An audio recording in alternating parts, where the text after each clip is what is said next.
I mean, it's not so broad. People want diamonds in their trainers. But yeah, I mean, the people who have bought them have been quite interesting characters. And you never know. You never know who's going to buy your jewellery. You can be the most surprised person. You walk in and they buy something you're not expecting. You can never judge someone. I mean, yeah, we've had a lot of famous people over the year. We've had like Jay-Z, Beyonce. She sees some stuff in Harvey Nichols when we had it in there at the time. Handmade items, bespoke jewellery. We can only be speaking about one individual and one brand, and that's Bobby White. I had the honour of meeting Bobby on the Gumball Rally. I went down to his headquarters to watch him make a piece of jewellery and speak about the brand itself and how he scaled his YouTube channel. Really good conversation, really great guy. Be happy, never content, and please share this episode. So, Mr. Bobby White on my podcast, Stephen Sulley Study. So, the first part of the content today was at your workshop over in Farringdon. Had a little tour, met the team, and we actually watched you do a Woodbury House stroke Bobby White, or should I say the other way around, Bobby White stroke Woodbury House. Yeah, I can't remember what it was, yeah. Key ring. Do you know what, like, I think a lot of people take for granted when you go and buy jewellery, when you go and buy key rings, when you buy anything like that high level, you kind of take for granted. You don't really appreciate what goes into the workmanship, craftsmanship into these items. So it was an absolute pleasure going there and having a little look about. I know you said when we was on site that you've kind of outgrown your spaces now and you're looking to scale up. So tell me a bit more about that. Yeah, so we've had our workshop for quite a long time, probably for 15 years now. And originally we was in Out and Garden, so we outgrew that space, then moved to the Goldsmiths building. And then halfway through that we got a shop, which was fantastic. It was in Mayfair. But the problem was it had a short lease. But again, we went for it. Obviously, we just thought, just go for it, see how it all works. We had it a year, then obviously started happening. They've started building on the site. So we've had to move back. And now moving back into our workshop is just like we're so cramped. And we just want such a different vision for where we're going moving forward. Yeah. We want such a, like what we've been talking as well, a nice big space where you can have a showroom, you can have a bar area, and people can see where the jewellery is being made. And I think that's what we got wrong with the shop as well. Not got wrong, but I think that's what we're saying we could improve on. If people come into it, they're looking at jewellery like the nice side of it, and they're seeing where it's being made and how it's being made, and they can come up to us. And when we have customers come to us, they sit there and watch us finish the rings off, which they can't get that experience from like another brand like Cartier or Tiffany, but they can get that from us, and that's what we want to deliver to our customers, that next level of. So I guess that's a bit of your USP, because something like the YouTube channel you got, I saw here that you got 701,000 subscribers, which is very, very impressive. And like you said, you take people behind the scenes, but onto a journey. It's not just, oh, look at us making a key ring or an item like an engagement ring, but you take them on the journey. And I think today's age, that's really, really important for people to get that personal feel. Yeah, again, with the YouTube, that's the whole entire reason. We make everything. There's a lot of jewelers out there now. You can call yourself, you can make an Instagram page, you're a jeweler in about 10 minutes, like a lot of things. So we really wanted to get across, I've studied, I spent years and years and years practicing at my bench. So at first, the YouTube channel was to get across that this is how we make our jewelry. This is like, we put our art and soul into what we make. And that's how we started the YouTube channel. We just showing people what we put into it, up against just like an high street piece of jewelry, really. Yeah. So let's take it back to the beginning, okay? Because I know you're 38 years of age. You look younger, mate. So you must be doing something right. And some of my notes here. So you established your brand at 21 years of age. In 2006, your brother Tommy joined. Obviously, you know Tommy really well. Met him also on the Gumball Rally. But I always ask people, why did you get involved with your craft? Because you did tell me a story when we was going to look at your apartment earlier about you was working somewhere underneath someone, like an apprenticeship. Yep. Yeah, learning your craft for about 5 years. Something happened there, and that was your kind of breakthrough moment where you could buy a load of items and then start on your own. So could you walk me through that story again? Yeah, so originally how I first started, like I said to you earlier, I'm very dyslexic. So I was never going to be like an accountant or something like that. So I really wanted to push into, I love making things. And when I was younger, it was all about, I used to make like plasticine cars. But not just passing those like next level. I used to put like engines in them. Like if you crash them into the wall, an airbag would come out. Like, this is like really stuff I was into.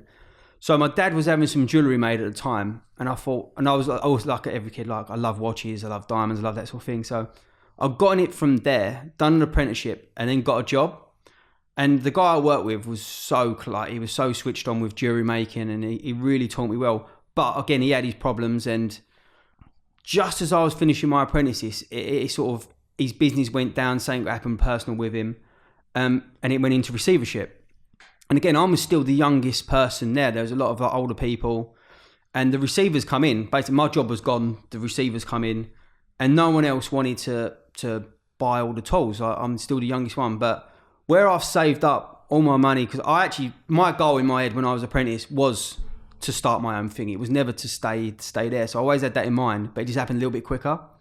The receivers come in, they offered me a price for all the tools, the workshop, take over the lease, and I had the money, and I just thought, go for it. I was at home with mum and dad, so if it all went wrong, I still went home, same thing. So I didn't have that much to lose. So that's probably why I took the risk, and that's sort of how it sort of first started there. Yeah. Why would you say you had this entrepreneurial gene? I ask this to a lot of people, and sometimes it's just like an inner thing, or your surroundings from mum and dad, friend, family, they influence you to become an entrepreneur. So I would like to think with my sons, but certainly my first one, who, he's coming up to four years of age this year, and I'm already drilling into him like the mindset of an entrepreneur, to be a winner, etc. So I would expect him later on in life, he can be whatever he wants to be, but I expect him to really want to get the best out of life. With yourself, was that the case, or was it just something naturally that you were born with? I think it's something I always, like when I was younger, I was always selling things. I was selling whatever it was. I used to park people's cars and just come to mum and dad's house and charge them. I literally, everything had a price. I was a charge everyone for. So it definitely was in me. But again, coming from the East End, like my mum and dad and their friends, that was out to get nice things. Obviously, they come from a poor area, so they wanted everything. They wanted the Rolexes, they wanted all that sort of stuff. So I always grew up around that. So I think it was a mixture of me wanting it and seeing them get it, and what you can achieve from not a lot, you can achieve a lot now. There's no boundaries. Yeah. So I think seeing that made me really want to sort of be an entrepreneur, really. Yeah. Learning your craft then for 5 years as underneath a craftsman, a master craftsman, as I've got written down here. What was that sort of training like? Walk me through that. Literally intense. Literally, I wasn't allowed to talk even, really. You spoke to him when you were speaking to. But I really did get my head down. Like I would practice. Like even when I finished work, I would go home for hours at my own bench and practice backholes, practice soldering, filing. So it was a constant journey for me. Like a lot of the other students and kids, they went home, they was done. I used to go home and do their next day I've already done before I've got in the next day. So yeah, I've always tried to give it that extra little bit to try and be obviously the best I can. Yeah. So, £1 million jewellers. I know when we was on the Gumball Rally, we was in Miami, we was talking about this. There are certain times in your business life that things can either make or break you. I had a guy in here called James Constantino. I think that's how I pronounce it. And he's known for being on the Channel 4 documentary or series called Posh Porn. Yeah. And he said, look, that literally took his business from one level to the next. With your TV program on Channel 4, £1 Million Jewellers, what was that like? How did that come about? And how do you think it affected your business? Like it first started, like I said to you earlier, we was friends with Maxim from The Prodigy. And he started taking us places and we was getting some amazing pictures with celebrities and that. And we had this friend called Lauren Grosvenor who worked for, I think, the BBC at the time. Right. And she contacted us about making this show, a jewellery show. And it went on for a few years. And then they filmed us for a year. And we was a little bit skeptical, like, is it going to work, is it not? But yeah, it really changed the way we thought about everything. Literally from, you think you do a little bit of PR and you pay a little bit, you don't really get that much back. But being on TV is just the next level of exposure. And I think once we realised that you can actually, from that exposure, really get your brand name out, it changed everything. So is there more opportunity to do stuff like that? Yeah, definitely. We're working on a program now, which is a little bit different to the program for us. More people like lifestyle, like the people's journey, other than just us making. We're working on that now, and obviously then the YouTube on top of that, which really sort of gets out to our customers. Yeah. So how long you been doing the YouTube for? Because again, I'm really impressed with, because I'm trying to crack this world myself. Over 700,000 subscribers, and then you've got, I think, about 100,000 on your Instagram, and you've probably got a bunch more on other social media channels. I mean, it's a very big audience you've got there, mate. Yeah, no, it's grown really quick, but again, it's a lot of hard work. Like when we first started, like I think we got a really basic camera and a basic light, and then tried to make a few videos. It was a little bit successful, but it took a long time to grow, and we put a lot of energy into it. But again, we need to do a lot more. I mean, we're nowhere near where we think we should be. We've got a lot more work to put into it. But we've had some really good videos and amazing feedback. I mean, getting to a channel to this size. Yeah. I still think it's small because I always want more. But it's quite an achievement so far, I think. Definitely is. So I watched one video here called I put $3,600 of diamonds onto my Air Force Ones. I saw another one which is I put $20,000 of diamonds onto a baseball cap. Then I've got this other one, which is $30,000 of diamonds and gold into Air Jordans. But my favourite video so far is the $40,000 worth of diamonds onto a Lamborghini. I know we touched on it earlier, but how did that kind of concept come around? How did that opportunity come up? And in that video, you actually raced the Urus against the SLR. So you've taken diamonds or jewellery and you've put a complete twist and spin on it. Again, a bit more lifestyle. People are following your lifestyle. Again, I'm obsessed with cars. It's been my thing since I was a kid. I'm totally obsessed. So I've always wanted to mix, like, how can I mix diamonds and selling jewellery into cars? So it first started with me making a badge for my Mercedes. Something I wanted to do, so I made that. And then we got so many inquiries about people wanting badges made and things for their cars. We got a little bit interested in someone phoned and said they wanted it for their Lamborghini. And I had a great idea of putting the flag behind it, obviously in Italy. And that was based there as well. So we went to the factory. We looked at where the cars were built. I mean, it was an incredible journey. And it gives more of a story. Like, I get bored of just me sitting at the bench making jewellery. Like, that's great content for some people, but I think we're trying to make it a little bit different so you can watch it. So there you can see where it's going, where the pieces, like we drove on the track for that one. So there's a little story to it as well. We weren't just making a piece. We explained where it was going.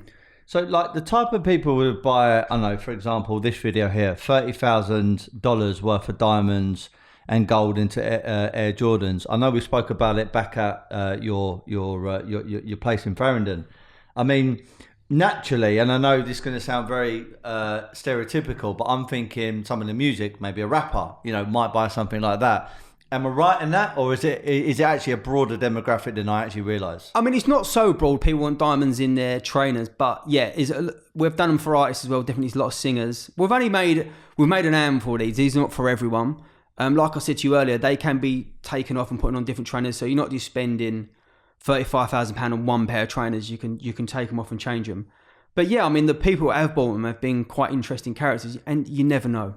You never know who's going to buy your jewelry. You can be the most surprised person. You walk in and they buy something you're not expecting. You can never judge someone. So on that note, who would you say your typical clientele is? And then also famous people. Can you mention who's come along to Bobby White and bought your products? I mean, yeah, we've had a lot of famous people over the year. We've had like Jay-Z, Beyonce. She sees some stuff in Harvey Nichols when we had it in there at the time. And then she wanted to meet us after, so we got to meet Beyonce. What was she like? I mean, when I met her, it's probably the only person I've been starstruck really to meet. I overheard a conversation you and Tommy was having about the airbrush scenario. Yeah, like we had a picture together. Like I walked in there, it's like she flung her arms around me and gave me a kiss, and I was just like, wow, this is like insane what we've met. Like Beyonce, yeah.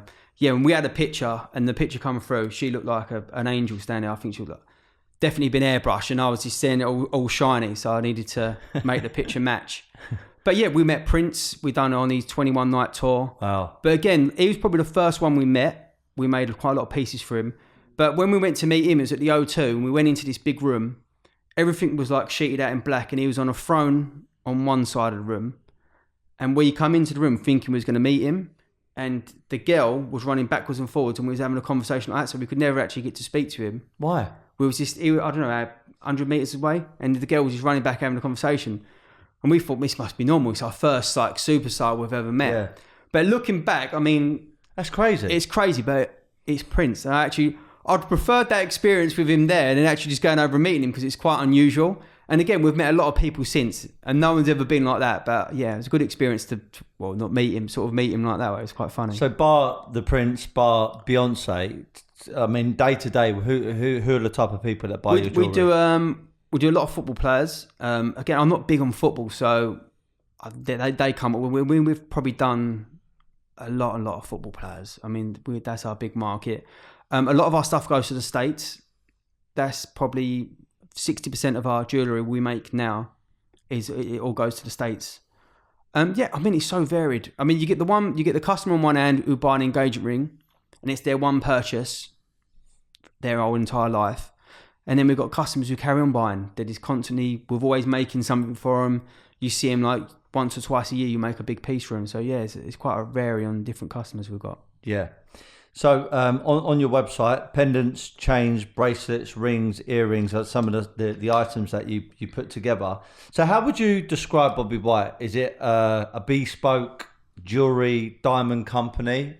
What's the right term or right description? We're definitely we've got our collection online, but a lot of people, even when they order our collection pieces, they want something changed. Even if it's something like small, like if there's like eyes in one of our lions, they'd have ruby eyes instead of like, do you know what I mean, sapphires. They just change little things like that, which they can. Everything is handmade in-house. We'd buy nothing in. So if you want something changed, we can. We're making everything, so we can pretty much do it. Yeah. What's the most expensive item that you have or that you've ever made for a client? The most expensive though is probably these like engagement rings or necklaces where they can run into the millions. Some of these diamonds can get really expensive. And do you because you've been doing it for such a long time, do you it's a bit like me with the art market. I mean, we've got pieces next door up to £1 million, over £1 million now.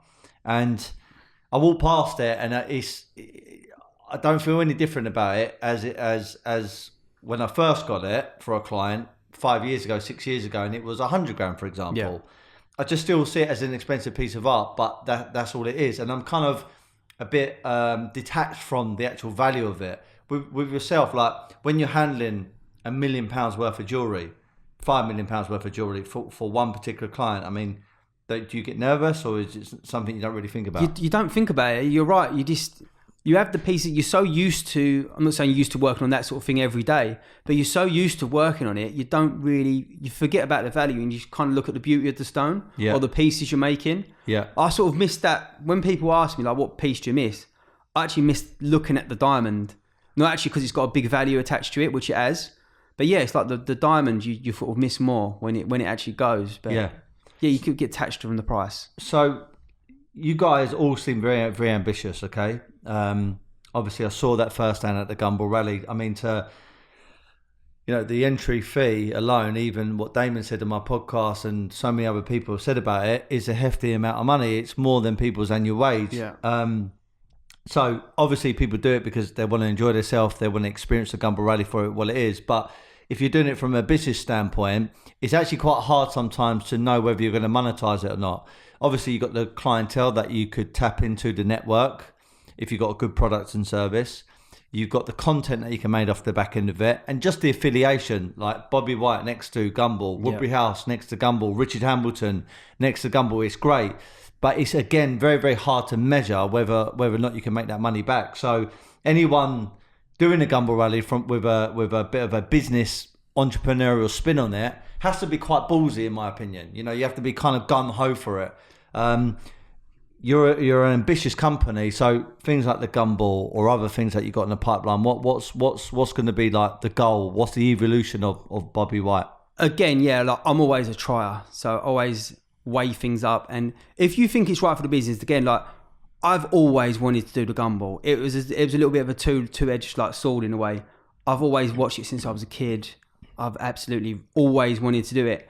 And when we started talking and sort of we can now make this happen, yeah, you got to look at it from obviously a financial point of view. It's expensive to do, but the people you meet and the event, I don't think you can really measure it.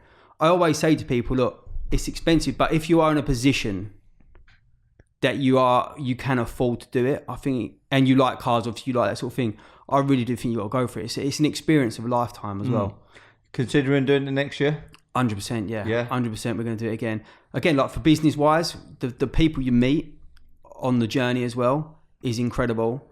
And again, like you said, you're meeting so many different people and content for us as well. We've got a content side, so we've got some great videos, and like even this podcast is through the Gumball. Yeah. So you got to keep weighing up all that, because it ain't just a figure. You can't just go there and think, oh, this is 2 weeks ago, have I got my money back? It's about the long term, doing it this year, doing it next year, and sort of keep building up them relationships. And I think that's what business is. Nothing's quick. Definitely. Have you had anyone off the back end of the Gumball say, oh, look, saw you was on the Gumball, saw your brand, really like what you guys are doing, let's do this project together, or let's, I don't know, talk about this idea, anything like that? We're in a lot of chats with a lot of people now.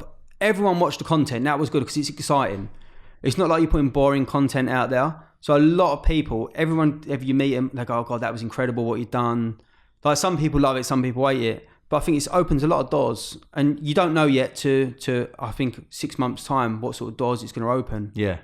Talking about like the business entrepreneurial journey, one thing I know being in business for myself and just life in general, it's never ever straightforward. You know, you have a plan. People talk about goals and having a plan and executing your plan. And I think that's kind of sound advice, but 9 times out of 10, your plan has to pivot. You have to deviate away from it because something comes up and you can't execute the perfect plan. So in your lifetime working on this brand, Bobby White, and making it a household name, what kind of real big challenges have you had? Well, like again, when we first started, when I was working, we was, quite successful on trade stuff. Then we wanted to do our own brand. We had a little bit of money, nothing like what we have today wise, but we had a little bit of money and we thought we was unstoppable. We was probably 21, 22, I can't remember the age, but we thought we was like, this is it. Everything we're going to do is going to turn to gold. We run over and we got a big office in Canary Wharf on the 33rd floor, looking over the Thames. And that was our first big mistake. We stayed up there for a year. The rent was horrendous. Customers didn't come. And that was our first sort of big hit, thinking business is not easy. Because before that, we just thought everything was easy. Like the workshop come. Tommy joined. We thought it was all going to be easy, and it didn't. And business is hard. You have to put a lot of work in. And like you said, you have to change. You've got a plan, but things crop up. Things like the shop that come up. It had a 1-year lease. We went for it. Just see how it goes. You got to keep trying. Your plan changes. You never know where you're going to be. Definitely. Next year, you got to keep moving and make sure you make the right decisions. And I gave you a little story about me. Sadly, in 2012, I had a big aggravated burglary where my cleaner got tied up, and it was horrendous. And I know in the watch sector, diamond sector, jewellery sector, there's the great side of it, the downside to it. You can become a bit of a target, and I think there's always that thing in the back of my mind thinking, right, if I'm dealing with these watches, for example, you've got to be so careful, like who you mix with, where you go, etc. And having a business, you must be always thinking about the security. So, do you ever get worried, nervous, or have you got any stories that you could share with us where things have gone wrong, anything like that? Oh, yeah, we're constantly worried about that. Like again, now, like I said, I hardly wear a watch or pieces of jewellery. I only wear them on certain occasions because I don't want to be out there wearing a watch anymore.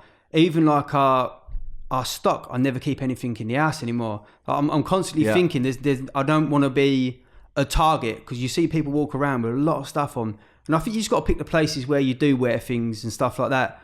But yeah, we're always thinking about like, even our workshop, everything's in a safe deposit. So we can't even get to it myself overnight. So you've got to think about all these things that I think the more you get, the more people want to take off you. And I think that's in the world. So as you got to keep learning and thinking where you're going to put this stuff and look after it. And that is part of having all nice. If you want nice things, that's things you have to think about. Yeah. I know, I don't know if we can talk about it now, but you're venturing into the watch sector, which is very, very exciting. Yes. There's some big brands out there. Patek Philippe, AP, Rolex, Omega. These are all brands that have been around for a very, very long time. So it's very ballsy of you to take them on, but at the same time, nothing ventured, nothing gained. So tell me the reason why you've gone into the watch market, and tell me a bit more about the product that you're going to bring to market. So with the watches, again, it's a passion project. I've always loved watches, and I've always over the years bought and sold, and I've always toyed with the thing of, do I make a watch? Do I not make a watch? So I've got to a point where I decided to make one, and again, it's a difficult journey dealing with. I wanted to get it really high end, and I'm expecting it. It's a very hard market to crack. I know that. I'm not silly. There's a lot of massive brands who've been around for a long time. But I do want to try. Even if it does fail, I want to put out the best product I can and just see how it goes. And hopefully people pick it up and like it. Again, it's going to be a very bespoke watch. It's not going to be mass numbers. So if people have got... I want to sell to people who've got the Rolexes, they've got the Royal Oaks, they've got all that stuff. And then they want something a little bit different what no one else is wearing. Because a lot of people have got a lot of things now. So hopefully my watch is going to be something what fits into that space where they've got everything else. They might want something a little bit different. And can you tell us a little bit how the watch is going to look, feel, and what sort of attributes it's going to have in comparison to like a Patek Philippe? So the people making my case, they do a lot of work with Patek Philippe, and they reckon the standard of my case is going to be the same. But I've done it curved, so the glass is curved, like the mineral's curved. They're all going to be skeleton. We're using the same company who do they do work for Richard Mille. They're making our movement. So everything is super high end. I've tried to make it as best I can, obviously on my budget as well. It's cost a lot of money, but again, like these watch brands, it's like a car brand. They've got hundreds of millions to deal with. Yeah. So I'm trying to make something which is the best I can make. I don't want to give a watch out and send it over to the table to someone's here and they think this is crap in a way. So I want to make something pretty special. Yeah. On what I can make. You know what I mean? Obviously there is going to be better watches, but... So are you gonna go for like the gold, rose gold, stainless steel? Do you think you'll venture into all three, or just keep it? First, we've got the ones coming in gold. We've got rose gold, yellow gold, and white gold. We have done 2 stainless steel ones, but they're like prototype ones. We're testing them. Okay. So I'm not sure if I'm going to go into the stainless steel market, because the problem is I'm never going to sell to that person who's going to go and buy a Rolex. Like that one big purchase of their life, they want that Rolex. I'm never going to get them to not buy a Daytona and buy my watch because they're going to want Daytona. My customer is the person who's had all that for a long time and wants something different. That's the sort of customer I'm trying to try and target with it. Fair enough. And how do you come up with these ideas, Bobby? Because I've seen your different types of jewellery on your website, and they are completely different to what I've seen out on the market. I'm no expert, but they really are, and they look very, very cool, and I've seen them in real life. And then obviously the watches. I mean, who sits there to brainstorm? Or is it just like you might be out somewhere, you might be training, you might be doing this or that, or you might even be asleep and wake up and say, I've got this idea, let's put it down on paper. How'd you come up with these ideas? Literally every day, everything. Every day if I'm in a taxi somewhere, I can see like a little something on the road and I make it into something. Again, the watch, I spent a long time designing. I had what I wanted in a watch, but getting the proportions right is very difficult with a watch. So that took a long time. Yeah. And how I like to design, I don't like to sketch. I just like getting a piece of metal, start cutting it, bending it. And that's pretty much what I've done with the watch. I come down, got a piece of metal. I know what I want. I can really build something in my head, what I want to see. And the best way for me to do it is get a piece of metal and start cutting, filing it and making actually like a silver, which I have. It's on my bench at work. I just made a silver prototype of the watch I wanted. Nice. But again, then you start playing with the measurements and stuff like that after. But this is probably the biggest thing I've ever designed wise. Yeah. I've spent the most time on. So, obviously we're both not old, but we're at a level now, I'm 36, you're 38, where you do start thinking about the future a lot more. And sometimes in business, I do think to myself, everything's going really well. We're moving to a new premises soon. Podcast is going really well. I'm actually really enjoying life. I really am, and getting to connect with people like yourself. Gumball Rally, it's all great. But I do ask myself every so often, like, what's the end goal? Like, what do I want to get out of it? And it does come up in my mind thinking, do I want to scale Woodbury and then sell it on? But then if I sell it on, would I be depressed because I don't have the thing I work hard for to work at anymore? There's all this kind of conflicting thoughts and feelings that I get. What about Bobby White? Like 5, 10, 15 years from now, what do you want to do with it? I think it's always such a weird conversation to have with people, because the thing I want to build okay, look, we do amazing things like the Gumball Rally. We've done and many other things. We do see things that are amazing because of our business and what we've done. But for me, it is building like the watch. It's a massive passion project. Building like making the most amazing piece of jewellery to me is like the biggest achievement. And I think even around a workshop, we sit all day and think, well, how can we cut this line different to make it look better? And I think that's what we're trying to achieve too. And again, you deliver an amazing product to people. Hopefully the money and that comes and the excitement stuff. But yeah, I don't see us selling, because if I think I sold out, what would I do? Because my brain, sometimes I think, am I overthinking? I mean, literally, my brain goes all night. I'm thinking all night. And I feel like, am I going too far with it? Do you know what I mean? Am I over working? I work a lot. I'm always working. Everyone's out enjoying themselves and I'm sitting at the bench. Sometimes I think, well, am I doing it right? Or are they doing it right?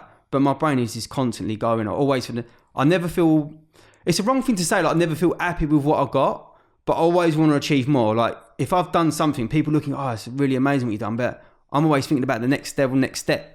So I don't know if that's a right or wrong thing to do, but that's the way my brain works. I always want to more. And you mentioned about the passion project. Watches has obviously been a passion of yours, and also the cars. Yeah.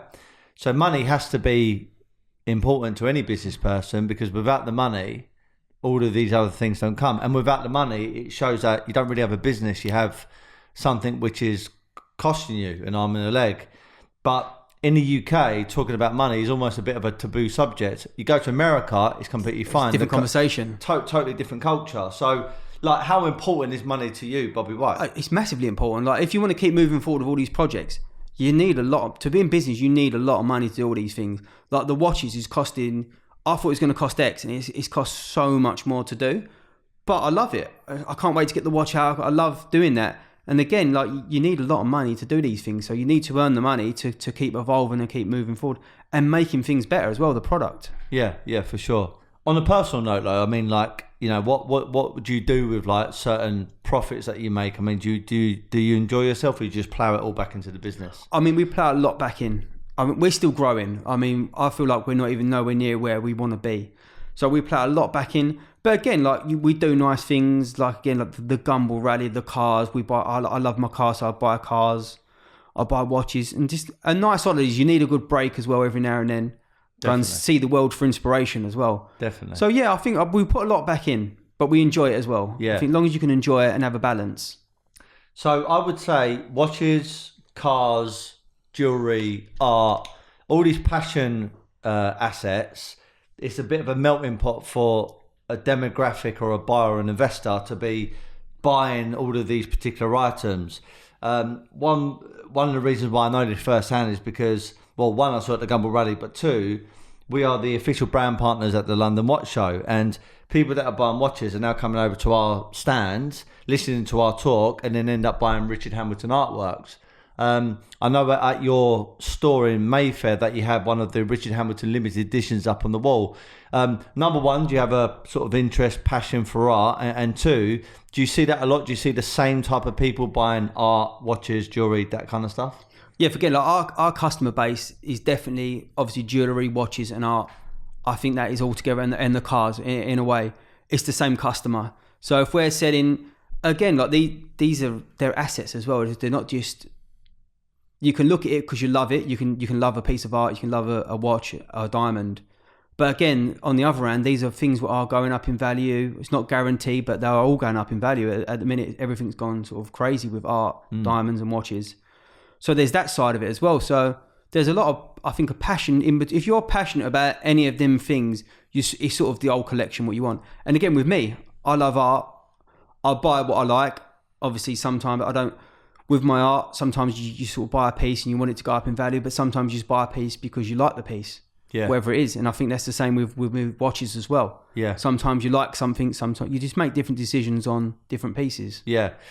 Just because you're in our studio and we are the key advisors to the Richard Hamilton Foundation, we have a lot of pieces here, and you got a piece at your place in Mayfair.